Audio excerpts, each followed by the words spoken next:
Happy Wednesday, folks. In today's video, we're going to be breaking down the Detroit Lions training camp observations, who is trending up, who is trending down. We're going to get into the latest injury front. 2 significant injuries to players. We're going to talk about those injuries. What does it mean for the Lions roster? Is this a big deal? Do the Lions need to look elsewhere? We'll talk about that. We're going to get into the up-and-coming preseason game. All of that. Let's go.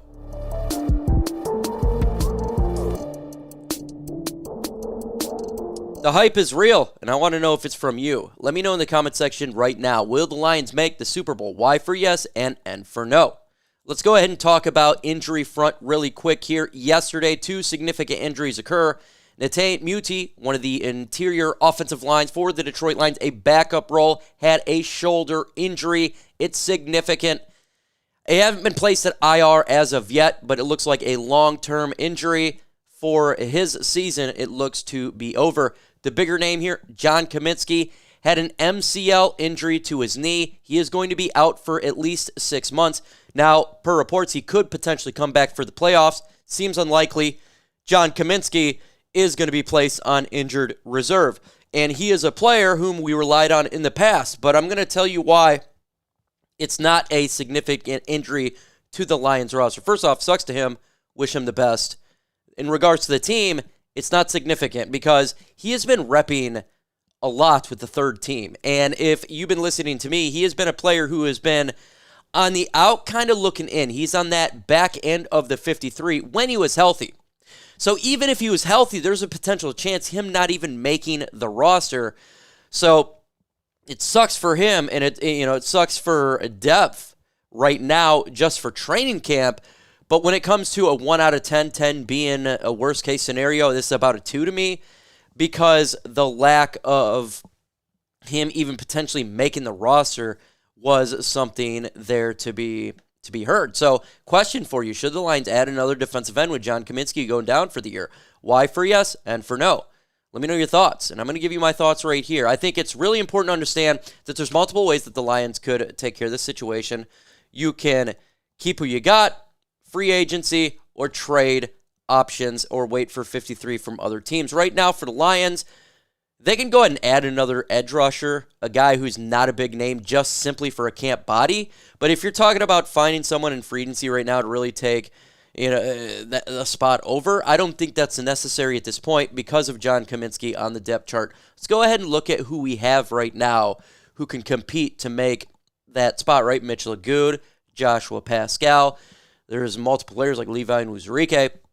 Marcus Davenport's dealing with some stuff. So we have players already in place for a John Cominsky. Now, look, if you're talking about this week in preseason and next week, no one is really showing out at the other edge position.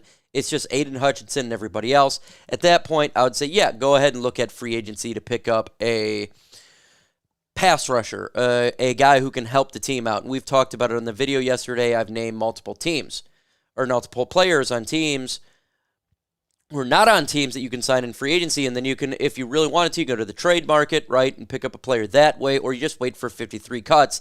And I think that's probably scenario number 2. If no one's really showing out, just wait for cuts. And then at that point, there you go, right? You can just fill somebody in there. Muti, really nothing to worry about. I didn't have him making the roster, so it sucks for those 2 players. With that said, it's not something that's going to be crippling to this franchise for this season, in my opinion. But you want to know what can be crippling, and that's the cost of tickets. And that's why I absolutely love the sponsor of today's video. That is Game Time. They have killer deals, last-minute tickets, and lowest prices guaranteed.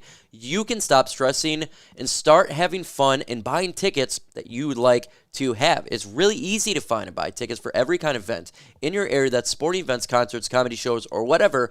Their lowest price is guaranteed. That is the Game Time guaranteed, which means you're always finding the best prices. And if you find tickets in the same area section or less, Game Time is going to credit you 110% of the difference. You can get exclusive flash deals on tickets for football, baseball, basketball, concerts, and more. In the middle screenshot, by the way, I think it's a fantastic feature of this app. It shows you where your seat is. If you move the phone left to right, you can see the surrounding area like a 3D live photo. Again, go to Game Time, plug in Chat Sports, and you'll get $20 off your very first purchase. You go to the redeem code section, plug in Chat Sports, you get $20 off. Terms that apply. You got to create an account. to save that money. The information and the link is going to be in the description and comment section of this video. So if you're buying Lions tickets this year, make sure you're using Game Time. Download Game Time today. Last minute tickets and lowest prices guaranteed.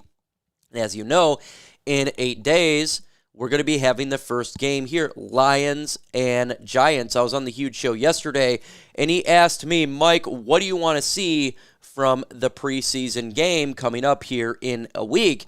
And my answer is this. I want to see the backups, no starters. I think it is important that we know our, at least for the offense, the starters there, right? The players who we know is going to be starters, there's no reason to have them play. I don't see a reason for it. Go ahead and throw the backups in there.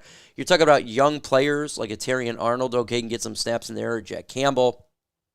With that said, I think it's really important the Lions go ahead and just rest the starters, the guy you know you're going to contribute, and give a ton of reps to Hendon Hooker, who to me is the player that I'm keeping a key eye on offensively, is how is his development going to be. We got to watch that versus the Giants. And same with Jake Bates, the kicking position. You know, we've seen it at UFL, we've seen it in training camp, but can he do it now in an NFL game? Yes, it's only preseason, but it's still a NFL game where there is a lot of people there. It's much higher stakes than the UFL. So those are really the big two things that I'm looking forward to for this up-and-coming game. I think that's just something that the Detroit Lions probably should look to see is how the backups are doing.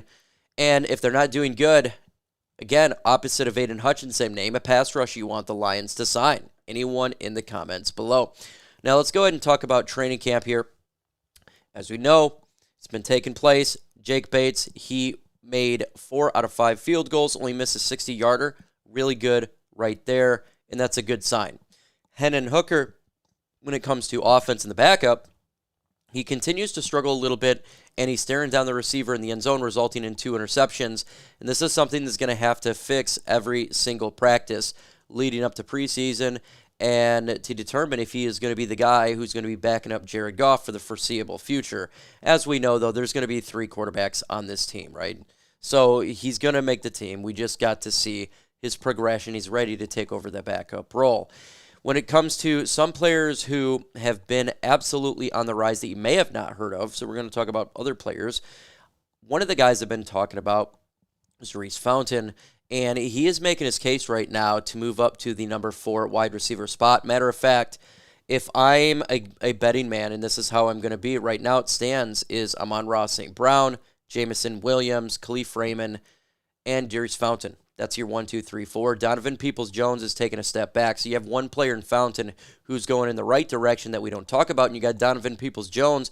We haven't heard anything, and that in me, that is a negative thing offensively. So he needs to get better there. Antoine Green is being Antoine Green. I haven't heard really any good or any bad about him, so that's something that we'll watch in preseason. He did fine last year in preseason, so I'm not too worried about that. I just want to see how much strides he gets there. So the backup role for the wide receiver battle is going to tighten, and these are things that we're going to be watching in preseason, because just because you do good in camp, it doesn't mean that you're going to do good in a game. We've seen that many times, so we're going to be watching that quite a bit here. Jameson Williams' rise. If he gets playing time, we'll see if he can do it there, but this is something that he is the biggest winner so far in training camp. By far, it's not even close. Jameson Williams has been absolutely stunning out there. He is much stronger, faster, confident. The guy is going to have a breakout year. He's the biggest winner in training camp, and I know a lot of fans have been waiting for this moment to occur, but really, he's only had, 2 years under his belt? So because he missed his rookie season, basically. So for him to make the significant jump that's taking right now is going to mean so much for the Detroit Lions offense. It can't be underestimated how important his jump is and what he's going to do to the NFL. Again, when you have a Jameson Williams who can stretch the field, and that's what he is doing, it is you cannot double everybody. You can't double St. Brown, Sam Laporta. You can't double Jameson. Well, you could jump. You can't double them all. You just can't. There's going to be players open. And with this offensive line, this offense is going to hum. having Jameson Williams take the top off the defense is going to be a epic new wrinkle to this Lions offense that we're about to witness. And there have been formations that's taken at training camp that I refuse to tell anybody because I don't want it to getting out there. Let's just say a lot of new epic wrinkles to Ben Johnson in this offense. So I think Ben Johnson is a winner as well. When I look at all of this, I just think it's going to be something to behold for the Detroit Lions. Will the Lions make a Super Bowl? Why for yes and for no? Let me know your thoughts in the comments below. Another player that's been tearing it up is Aidan Hutchinson. He is probably the biggest winner defensively. He has shown that he's taken the next step. I think elite level, Nick Bosa type of level. He has shown that in camp. It is absolutely amazing to see. Okay? This is good for the Lions defensive line. A lot of players are raving about Marcus Davenport. I have yet to really hear much about Marcus Davenport, but the players are raving that he could, if healthy, be a nice player. Ennis Rakestraw is developing right now. He had interceptions, and you're starting to see the younger guys like Terrion, Arnold, and Rakestraw really start to make a name for themselves. A lot of people were upset that they took cornerback in the draft, back-to-back. Now you're seeing it was the right move. So shout out to Rakestraw. Shout out to Jameson Williams. Derek Barnes with an interception. He continues to be a player that you cannot discount at the linebacker position. We all love Jack Campbell, but Derek Barnes is playing really well. Good for him. All in all, so far, when I look at this training camp, and if you've been watching me since I started YouTube, you'll know I'm not a hyperbolic guy. But this is the best training camp that I've read and or seen so far. This is the best news coming out. This team is well prepared. They're locked in. Every player is like this. It is good to see that they took that loss in San Francisco to heart, and they're putting in the work right now. Very good training camp, not a lot of negatives. Generally speaking, I can go over players that are negative, but there's not a lot here right now. There's players that you want to see step up that maybe haven't done that, not necessarily negative, like a Joshua Pascal. So shout out to the Detroit Lions. Thank you guys for listening. Make sure you subscribe to the channel. With that said, folks, adios.